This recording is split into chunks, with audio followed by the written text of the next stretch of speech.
Diving more into sketch comedy, I realize how important writers are to everything. I don't see myself as just an actor. I see myself as my responsibility is to create an environment where everybody feels comfortable to make comedy. This is definitely my source of, or my idea of comedy. And I really don't like cheap shots. I like things to be earned.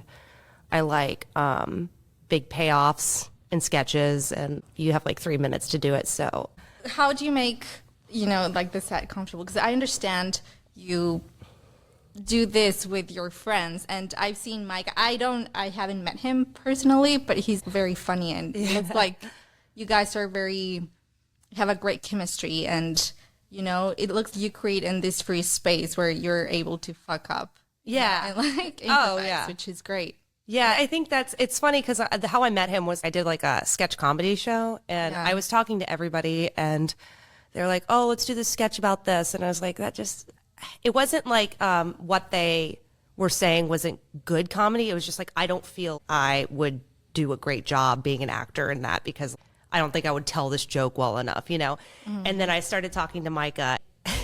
Like all of his ideas were so crazy and out there. And it was just kind of like, wow, like I like that he just like doesn't care like about anybody's opinion and he just goes for it. And I was like, man, I just want to work with this guy. Like, I don't care what, like, and that was literally now we're 5 years later, we're just making stuff together. So working with Micah, which I really like, is that he, like I said, is the opposite of me. So like if I write something, I'll write it as dry and plain as possible, which is the hidden funny thing is not the hidden funny thing is, but like it's just blatantly there. Yeah. And then like I'll come to him and I'll be like, hey, I need you to Micah-fy this. Like I need you to do something that makes this not boring. And then he will like add something like this last crazy sketch we did something about like Uber Eats and not really getting your food ever on time, and it's because or like your food doesn't arrive because your driver's like actually not trying to deliver it, he's just eating it in the car, like or something.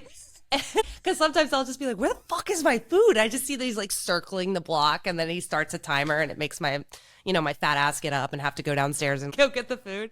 And I'll be hungover. Sometimes it's like, oh, dude, okay, well, like let's create this scenario. And then I give him the situation. I'm like, I just want you to play this flat, but anything that you can add. He's like, oh, well, I brought this disco ball, so let's see like what we can. And then so we had this whole, because of that one prop, we created this whole montage in the car with the disco ball and him dancing and eating Panda Express. And that was by far like the funniest part of the whole sketch. And I credit a lot of that, like to anytime we get a really big laugh, I'm like, it's either Matthew, my boyfriend who edits everything, or it's Micah. Like, I just love putting the world out there for them to play in, you know what I mean? And part of that is knowing the strengths of your actors too. Like I've worked with so many other people too that I'm just like, oh, they play this one role really well. And I'm just going to say, I always say to everybody, improv whatever, as long as it doesn't sacrifice the joke or sacrifice the point of the story. And exactly. Because that's what I want. I don't want me to write. I want you to come and play in the world that we've created,